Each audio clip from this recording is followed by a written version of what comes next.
시간도 말씀에 떡을 뗄 때에 성령께서 운행하여 주시고 각자의 믿음의 분량에 따라 하나님을 깨닫고 하나님을 만나는 귀한 시간이 될 수 있도록 성령께서 온전히 운행하여 주옵소서. 예수님의 이름으로 축복하고 기도드렸습니다. 아멘. 오늘 말씀은 사도행전 20장 7절에서 12절까지 말씀의 은혜를 나누시기를 원하십니다. 사도행전 20장 7절에서 12절까지 봉독해 드리겠습니다. 안식 후 첫날에 우리가 떡을 떼려 하여 모였더니 바울이 있던 날 떠나보자 하여 저희에게 강론할세 말을 밤중까지 계속하며 우리의 모인 윗다락에 등불을 많이 켰는데 유두보라 하는 청년이 창에 걸터 앉았다가 깊이 졸더니 바울이 강론하기를 더 오래 하며 졸음을 이기지 못하여 3층 위에서 떨어지거늘 일으켜 보니 죽었는지라. 바울이 내려가서 그 위에 엎드려 그 목을 안고 말하는데 떠들지 말라 생명이 저에게 있다 하고 올라가 떡을 떼어 먹고 오랫동안 곧 날이 새기까지 이야기하고 떠나니라. 사람들이 살아난 아이를 데리고 와서 위로를 적지 않게 받았더라. 아멘. 오늘 본문 말씀은 사도 바울이 선교하면서 하나님의 말씀을 강론하고 하나님의 말씀을 증거하는 사이에 유두보라 하는 청년이 3층 창에 걸터 앉았다가 떨어져 죽었더라. 죽었는데 사도 바울이 말씀하시기를 죽은 것이 아니라 생명이 그에게 있으리라 그랬어요. 그래서 죽은 것 같지만은 생명 대신 예수 그리스도가 우리 안에 계신다면 우리는 죽은 것이 아니라 산자라는 것을 주님이 말씀하고 계시는 거죠. 그래서 사도 바울은 그 생명의 씨앗을 보기를 원하는 거죠. 우리 하나님의 자녀들에게 백성들에게 신앙생활을 하면서 죽은 것 같으나 그 속에 우리 하나님은 생기를 불어넣어서 하나님의 영을 우리에게 불어넣었기 때문에 생명의 씨앗이 있는 거죠. 그래서 그 생명이 있기 때문에 우리는 사도자를 통해서 선지자를 통해서 하나님의 말씀을 강론할 때에 하나님의 말씀을 전가할 때에 살아나는 역사가 일어난다는 것을 본문 말씀을 통해서 우리가 깨달을 수가 있는 것입니다. 그래서 7절에 안식 후 첫날에 우리가 떡을 떼려 하여 모였더니 그랬어요. 그래서 안식 후 첫날은 주일날을 말하고 있는 거죠.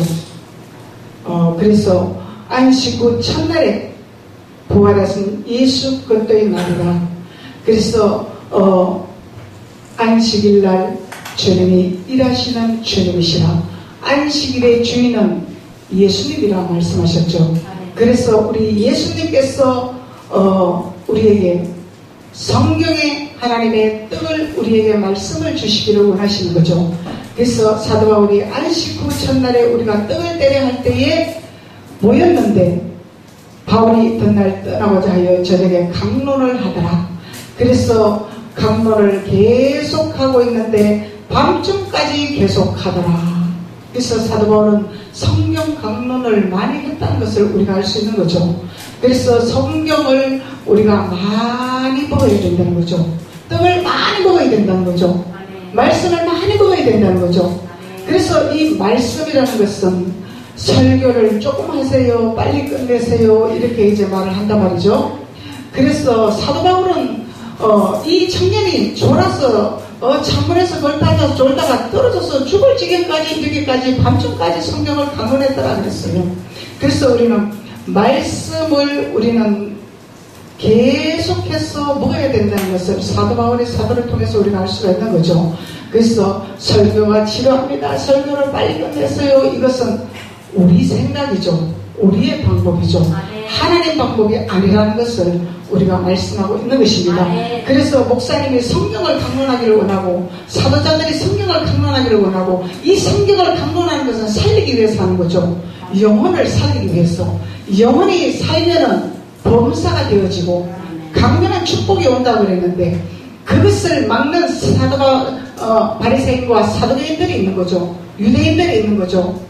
어떤 법과 윤리와 도덕에 따라서 설교는 지루합니다. 빨리 끝내세요. 30분만 정해놓고 가세요. 20분만 정해놓고 가세요. 이런 논리가 정해진다는 것은 이런 논리에 따라가는 목회자들은 뭐더라? 사도, 바리새인, 율법사들에게 따라가는 그런 상황이 벌어지고 만다는 것을 우리가 알 수가 있는 거죠. 그래서 우리는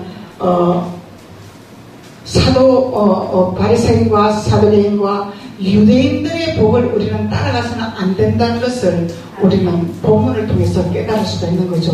그래서 하나님은 우리에게 끊임없이 말씀의 강론을 하기를 원하고 말씀의 강론을 듣기를 원하고 말씀의 강론을 통하여 우리가 깨닫기를 원하고 말씀을 통하여 우리가 하나님의 말씀에 잡히는 자가 되기를 원하기 위해서 하나님은 우리에게 끊임없이 말씀을 강론하기를 원하는 하나님이라는 것을 우리가 깨달을 수가 있는 것입니다. 그래서 사도 바울은 밤중이 될 때까지 계속 강론을 했더라. 그래서 8절에는 우리의 모임 윗 다락에 등불을 많이 켰는데 그랬죠. 그래서 하나님이 함께 하신 장소, 또 하나님의 떡을 떼는 장소, 이 떡을 떼는 강론하는 말씀을 강론하는 장소는 윗 다락이 있더라. 다락이 있더라. 다락이 있다는 게 다락. 이 다락에는 무엇이 있더라? 등불이 있더라. 등불이 있는 거에 반드시 등불이 있어야 우리가 어둠에서 헤매지를 아니하는 거죠. 등불이 없으면 어두워서 볼 수가 없는 거죠. 그래서 성경의 말씀을 강론할 때는 반드시 우리가 다락과 등불이 따른다는 것을 우리가 알 수가 있는 거죠. 그래서 우리 사도 바울의 말씀을 통해서 우리가 깨닫는 것은 떡을 때려 모였더라. 그래서 무슨 떡을 때리고 할 것이냐, 그리고 떡을 떼면서 윗 다락에는 등불이 켜져 있더라 그랬어요. 그래서 떡을 떼는데 무슨 떡을 뗄 것이냐, 고린도전서 10장 16절에 보면은 우리가 떼는 떡은 그리스도의 몸에 참여함이라 그랬어요. 그래서 우리가 떼는 떡은 그리스도의 참여함이라, 그리스도의 몸에 참여함이라. 그러면은 예수님의 몸이 우리의 떡이라, 떡의 말씀이라, 예수님의 몸을 우리가 깨닫는 것이라, 예수님의 몸이 왜 우리에게 필요한 것을 우리가 아는 것이라, 느끼는 것이라, 깨닫는 것이라. 그래서 예수님의 몸과 피와 살과 이것을 우리가 깨달아야 되겠죠. 그래서 예수님의 몸이 하시는 일이 있을 것이고, 예수님의 피에 또 피가 하시는 일이 있을 것이고, 그래서 본문 말씀에서는 사도 바울이 떡을 뗐더라 그랬어요. 그래서 이 떡은 예수 그리스도의 몸에 참여하는 떡이더라. 그리고 또 잔은 예수 그리스도의 피라 그러죠. 그래서 피의 말씀이 있는 것이고 떡의 말씀이 있다 그 얘기죠. 그래서 사도 바울은 오늘 본문 말씀 통해서 계속 떡을 뗐어요. 떡을. 그래서 예수님의 몸에 대해서 계속 강론을 한 것을 우리가 알 수가 있는 거죠. 그래서 말씀을 강론을 하면서 성도들이 모인 다락에 등불이 많이 켜져 있더라 그랬어요. 성도들이 모인 다락에는 등불이 켜져 있더라. 그래서 윗 다락에 등불이 많이 켜져 있더라. 그래서 이 윗 다락에서는 어떤 일을 행하는 것인지 우리가 깨달아야 되겠죠. 단순히 다락방이다. 이 집 위에 다락방이, 조그만 다락방이 하나 있더라. 그것이 아니라는 거죠. 그래서 그것은 상징적으로 하나님이 우리에게 주신 거죠. 상징적인 말씀을 주시는 거예요. 상징적인 말씀을 우리가 깨달아야 되는 것은 성경의 말씀을 우리가 알 때에 깨닫는 사실이라는 것을 우리가 알 수 있습니다. 사도행전 1장 13절에 보니까 저희 유하는 다락에 올라가니 저희 유하는 다락에 올라가니 예수님의 제자들과 모친 마리아와 마음을 같이하여 전혀 기도에 힘쓰더라. 예수님의 제자들과 예수님의 어머니가 사도행전 1장 13절에 보면 나오죠. 제자들이 나오고 어머니가 나온단 말이죠. 그래서 이분들이 모여서 기도하는 장소가 다락방이더라. 이 다락방은 기도하는 장소더라. 기도하는 곳이더라. 그래서 기도하는 곳은 하나님의 성전을 말을 하고 있는 거겠죠. 하나님의 성전, 하나님의 교회. 그래서 이 다락방에는 기도하는 장소더라. 기도하는 곳에서는 반드시 등불이 켜질 수밖에 없다는 것을 우리가 알 수가 있는 거죠. 예. 그래서 하나님이 기도 외에는 이런 이유가 없다 말씀하고 계시는 거죠. 그래서 우리가 기도를 하는 거예요. 말씀도 강론해야 되고 기도도 해야 되고 찬양과 경배도 해야 되고 말씀은 우리의 혼과 골수를 쪼개는 것이라. 찬양은 옥문이 열리는 것이라. 기도는 이런 이유가 없느니라. 기도를 해야 이석과 기사가 나타난다는 것을 주님이 말씀하고 계신 거죠. 성경 말씀의 성경의 떡을 뗄 때에 우리의 생각을 바꿔준다는 것을 주님이 말씀하고 계시는 거죠. 말씀이 우리를 바꿔주신단 말이죠. 우리의 사고를 바꿔주시는 거죠. 그래서 우리 사람들은 우리의 자아가 너무너무 강하죠. 본인들이 모르는 분도 있을 것이고 아는 분도 있을 것이고 그래서 알아도 안 돼요. 몰라서 몰라요. 이렇게 하지만 결론적으로는 떡을 뗄 때에 말씀을 강론할 때에 우리의 생각과 우리의 방법과 우리의 관념을 바꿔주시는 말씀이라는 것을 주님이 말씀하고 계시는 거죠. 그래서 계속 말씀을 통하여 우리가 깨달을 때 말씀에 잡힐 때에 그래서 하나님은 깨닫는 자가 복이 있다.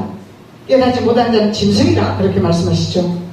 그래서 깨닫는 자는 하나님 앞에 날로 신앙에 성장된 자들이 되는 것이죠. 우리는 신앙생활을 하면서 어린 아이에서 장성한 믿음의 분량에까지 이르러 성장을 해야 되고 장성한 믿음의 분량까지 이르러야 되는데 깨닫지 못하기 때문에 그날이 그날이고 변화되지 아니하고 되어지지 아니하고 10년 신앙생활을 했는데 20년 신앙생활을 했는데 왜 이렇게 안 돼요? 왜 이렇게 안 돼요? 이러고 하소연하는 하나님의 백성들이 있다는 거죠. 우리가 깨닫지 못하기 때문에 말씀을 통하여 우리가 깨닫지 못하기 때문에 그래서 하나님이 사도 바울을 통해서 이 깨닫게 하기 위해서 하나님 말씀이 무엇인지 기도가 무엇인지 찬양이 무엇인지 경배가 무엇인지 하나님이 강론해서 깨닫게 하기 위해서 사도 바울은 계속 강론을 하면서 설교를 했다는 것을 우리가 알 수가 있는 것입니다. 그래서 이 유도고라는 청년은 설교가 너무너무 지겨웠던 거죠. 그래서 성령을 강론할 때에 우리는 하나님 앞에 겸손한 자세로 낮아지는 자세로 하나님의 말씀을 듣고자 하는 준비하는 자세가 되어야 되는데 이 유도고라 하는 이 청년은 창문에 걸터 앉았더라. 그래서 왜 창문에 걸터 앉았었을까? 그래서 제가 생각할 때는 하나님 말씀도 듣고 싶고 세상도 보고 싶고 세상도 따라가고 싶고 아마 그래서 창문에 걸터 앉아있지 않았을까 이런 생각을 해봤어요 제가. 그래서 이 마음이 하나님 앞에 올인이 되었다면 하나님 앞에 겸손한 자세와 낮아지는 말씀에 그 말씀을 내가 먹기를 원하고 말씀을 깨닫기를 원했다면 아마 깊이 졸지 않았을까. 세상을 생각했기 때문에 또는 우리가 믿음을 겸손한 자세로 자세는 바르지만 우리의 생각이 세상을 바라봤다든가 세상의 생각을 했다든가 세상에 근심을 했다든가 이런 생각을 우리가 사단의 세력에게 빼앗기는 거죠.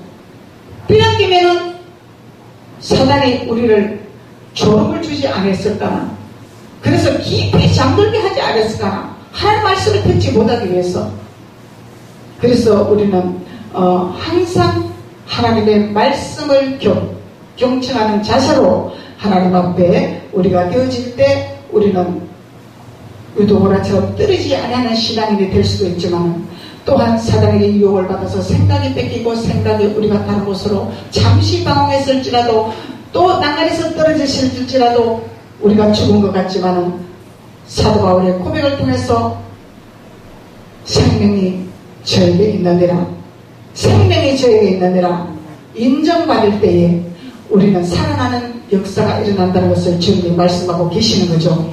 그래서 사도행전 9장 37절에 보니까 그때의 병들어 죽음에 시체를 씻어 다락에 뉘우더라. 40절에 보니까 베드로가 무릎을 꿇고 기도하고 돌이켜 시체를 향하여 가로되 다비다야 일어나라 하니 그가 눈을 떠 베드로를 보고 일어나 앉은지라. 그래서 이 병들어 죽은 시체를 씻어 다락에 뉘우라 그랬어요. 그래서 씻는 것은 뭘로 씻어요? 우리가? 물로 씻는 거죠. 물은 말씀이라 그랬죠. 말씀으로 씻어주는 거예요.